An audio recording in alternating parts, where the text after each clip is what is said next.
काम कर रहे हो, पैसा पैसा हिसाब दे दो, ये हमारा पैसा है, तुम्हारा नहीं है।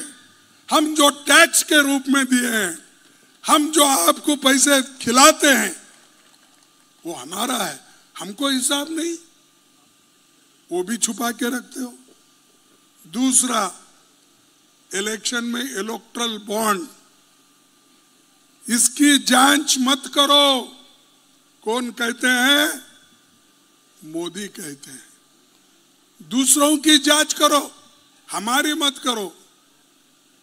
हमारा केयर फंड का जांच मत करो, इलेक्टोरल बॉन्ड का जांच मत करो, और मेरे मित्रों का भी जांच मत करो।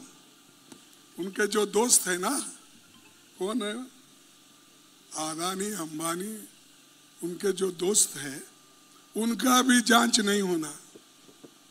इन दोस्तों को, अमीरों को, उनकी कर्जा उन्होंने 16 लाख करोड़ रुपए माफ कर दी।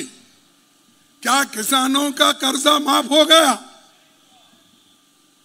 सिर्फ मनमोहन सिंह साहब जब थे यूपीए गवर्नमेंट में 72,000 करोड़ रुपए किसानों का कर्जा उस वक्त माफ हुआ।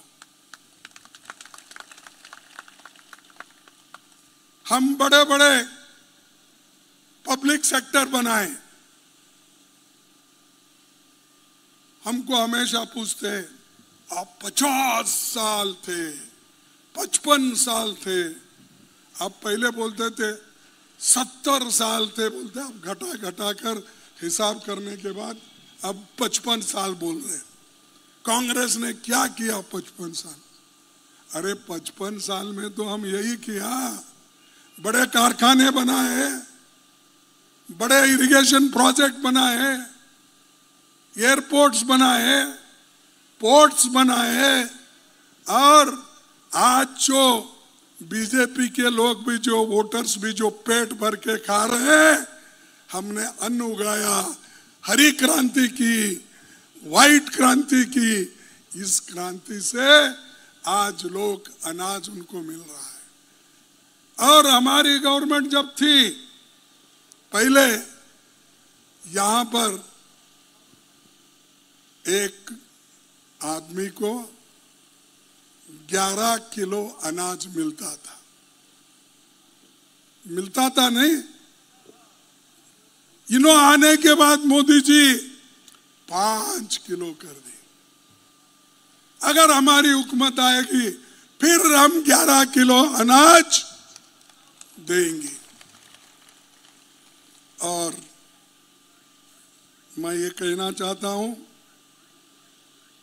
इन्होंने सब कुछ जो किया, जम्मू कश्मीर को बर्बाद करने के लिए स्कीम उनके बने। और इनकी मानसिकता ऐसा है, आरएसएस का विचारधारा ऐसा है कि वो खुद पहले से भी आरक्षण के खिलाफ है। अब वो सब लोग बोलने से वो उल्टा हम पे बोल रहे।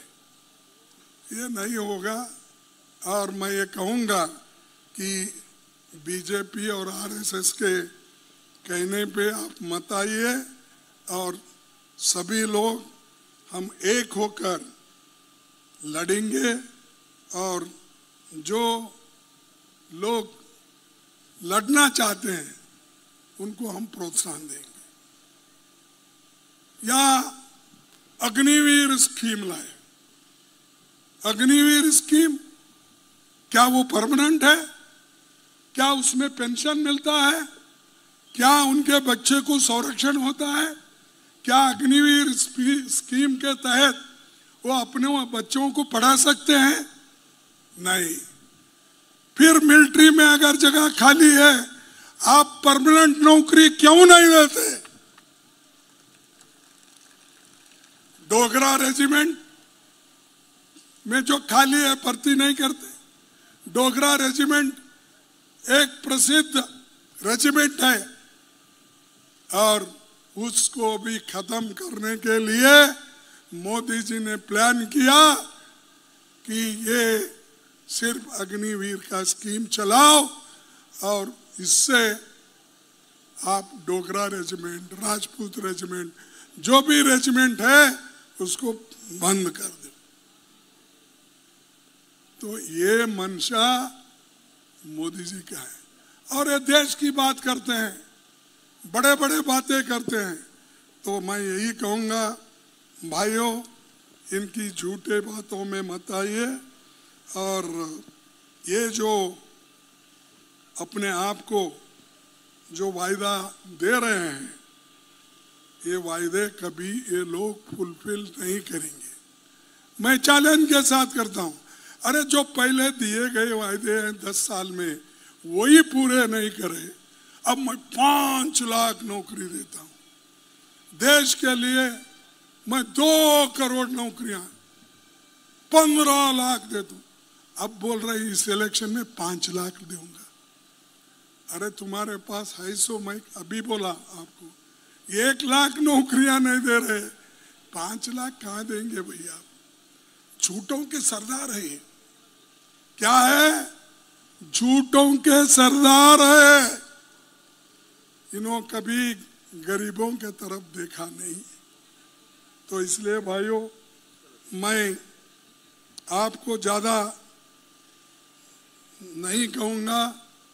अगर उद्योग है और कारखाने बनाने की कोशिश है, वो सिर्फ कांग्रेस कर सकती है। दूसरे कोई लोग, बिजनेसमैन, छोटे मोटे बिजनेसमैन और टूरिस्ट को बढ़ावा देने का और दूसरे जो चीज़ें हैं, ये हम दस्तकार का हो, नौजवानों का हो, किसान का हो, इन समस्याओं को अगर कोई हल करेगा वो सिर्फ कांग्रेस करेगा।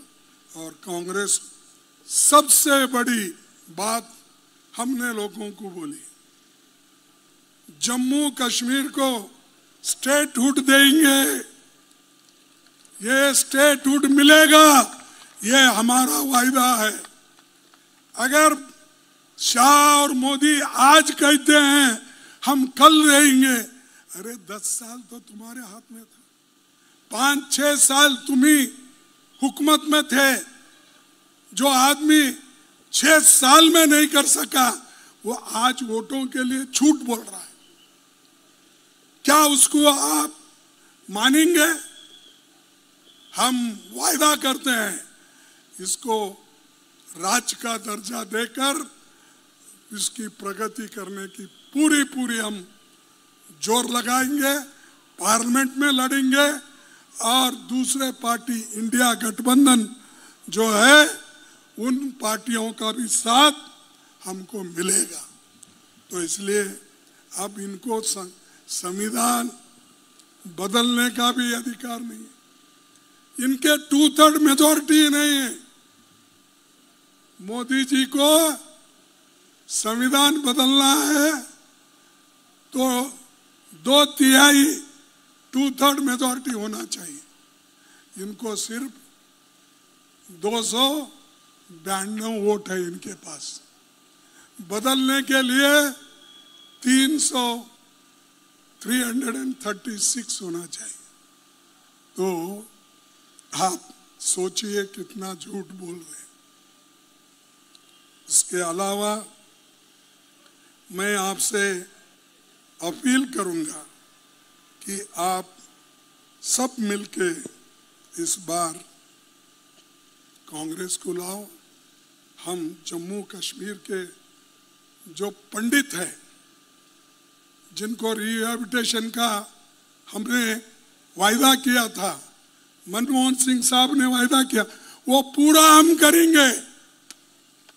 हम बसाएंगे, उनको लाएंगे। तो इसलिए मैं आपका ज़्यादा वक्त न लेते हुए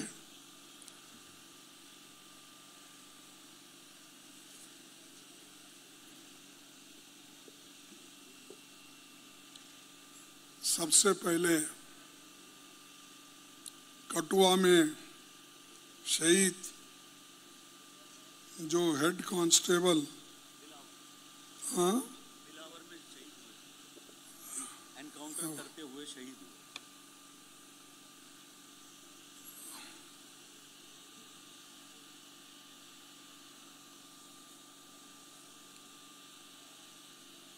जो शहीद हुए उनका मैं एक ये करूंगा कि सरकार आने पर आतंकवाद हम खत्म करेंगे। ಹೆಚ್ಚಿನ ವಿಡಿಯೋಗಳಿಗೆ ಪ್ರತಿಧ್ವನಿ ಯೂಟ್ಯೂಬ್ ಚಾನೆಲ್ ಸಬ್ಸ್ಕ್ರೈಬ್ ಮಾಡಿ, ಬೆಲ್ ಐಕಾನ್ ಕ್ಲಿಕ್ ಮಾಡಿ।